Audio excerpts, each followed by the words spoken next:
63 perhiasan hilang dalam semalam.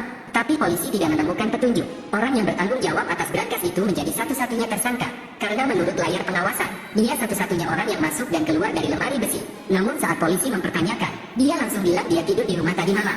Tapi dia ditolak oleh petugas polisi, karena katanya dia tidur di rumah. Jadi mengapa Anda muncul dalam rekaman pengawasan di ruang bawah tanah? Dan menurut rekaman pengawasan di persimpangan, dia berkendara jauh ke rumah lamanya di pinggiran kota. Dan polisi juga melihat bukti lain di rumah tersebut. Mereka menemukan beberapa abu terbakar.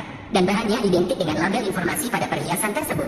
Juga menemukan berlian. Polisi menduga dia telah mencuri semua perhiasan itu. Poliknaf tidak berdaya di hadapan bukti. Karena saya tidak tahu bagaimana menjelaskannya. Namun saat polisi mengalihkan seluruh perhatiannya pada sosok Poliknaf, kemudian pencuri sungguhan dengan perhiasan senilai 40 juta dolar tertinggal di depan polisi. Ketika mereka hendak meninggalkan negara itu, mereka dihentikan oleh sebuah pos pemeriksaan. Tolong matikan mesinnya dan kami harus masuk ke dalam mobil untuk memeriksanya. Ketiga orang di dalam mobil itu tiba-tiba panik, karena menurut mereka tidak demikian. Polisi telah mendirikan pos pemeriksaan di jalan-jalan.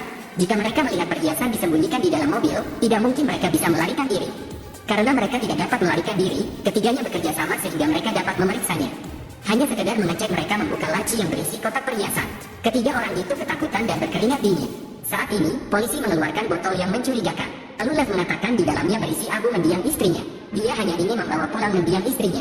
Namun polisi mengatakan pengangkutan abu di Prancis adalah ilegal. Mengangkut abu di Prancis adalah ilegal. Undang-undang menetapkan bahwa abu tidak boleh dibawa melintasi perbatasan.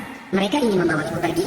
Yolah, ini tidak masuk akal. Beginikah cara Prancis memperlakukan orang mati? Kenapa? Apa maksudmu? Duduk. Tolong diam dan cepat duduk. Nah, cepat duduk sekarang. Tanpa diduga setelah penampilan Roy yang mengganggu, polisi sebenarnya memintanya untuk membukanya.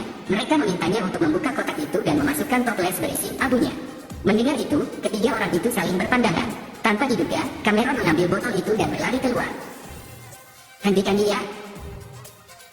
Cepat berhenti. Sebuah tembakan terdengar dan Cameron berhenti ketakutan. Polisi dengan senjata di tangan mengepungnya. Dan yang bisa dia lakukan hanyalah memeluk botol itu dan menangis. Botol di tangannya langsung menimbulkan kecurigaan mereka. Jadi seorang petugas polisi mengambilnya. Tanpa diduga, botol itu terjatuh ke tanah. Dan di dalamnya sebenarnya berisi abu. Ini adalah guci yang berisi abu istriku. Mengangkut abu di Prancis adalah ilegal. Dengan begitu, polisi tidak akan fokus pada kotak kue itu. Cameron dengan sedih mengumpulkan segenggam abu dari tanah. Dan Lev pun datang dari belakang dan memeluk anak-anaknya. Seluruh keluarga menangis dengan sedihnya.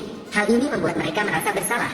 Dan untuk menyelesaikan masalah, biarkan saja mereka lewat. Kemampuan akting yang luar biasa. Bisa memenangkan Oscar. Ceritanya masih jauh dari selesai. Ketika polisi mengorganisir blokade terhadap banyak kelas yang berbeda, Kayla dan Leroy di sisi lain menerima kabar tersebut dan menjadi waspada. Mereka bersiap untuk melewati blokade. Tapi alam tidak pernah aman. Kayla keluar untuk ke kamar mandi dan digigit ular. Mendengar teriakan itu, Leroy bergegas keluar. Setelah mengetahui Kayla digigit ular di pantatnya, Anda memeriksa jenis ular apa itu. Tapi ketika dia menyadarinya, dia menjadi pucat. Karena ini adalah ular berbisa paling beracun di Eropa. Mereka tidak bisa tinggal di sini lagi dan harus membawa Kayla ke rumah sakit terdekat. Kalau tidak, Kayla pasti mati. Saya tidak tahu seberapa jauh dia berlari sebelum mencapai jalan utama. Ketika Anda melihat mobil melaju, Leroy berdiri di tengah jalan menghalanginya. Tak disangka, ada mobil polisi yang menyusul. Dia hanya peduli pada keselamatan Kayla. Jadi aku masuk mobil dan ke rumah sakit dulu. Kabar baiknya adalah mereka dibawa ke rumah sakit tepat waktu. Tapi magasi di kantong penekan Kayla terjatuh. Benda itu terjatuh secara tidak sengaja dan ditemukan oleh petugas polisi di dekatnya. Dia bahkan mengira itu mainan, tapi terkejut saat mengetahui itu nyata. Saat dia sadar kembali, pistolnya telah dicuri oleh Leroy. Tolong tenang, jalan pelan saja ke tempat parkir. Setelah mengendalikan dua polisi, Leroy memerintahkan mereka untuk berkendara ke dalam rumah sakit dan segera keluarkan Kayla dari sini. Dan keduanya mengandalkan mobil polisi curian dan bergegas menuju arah pelarian. Lev dan yang lainnya melarikan diri untuk sementara. Tetapi mereka tidak berani melanjutkan. Jika mereka dites lagi, kecil kemungkinannya mereka masih beruntung. Jadi mereka memutuskan untuk berkemah dan melanjutkan perjalanan 3 hari kemudian. Namun masalah masih menemui mereka.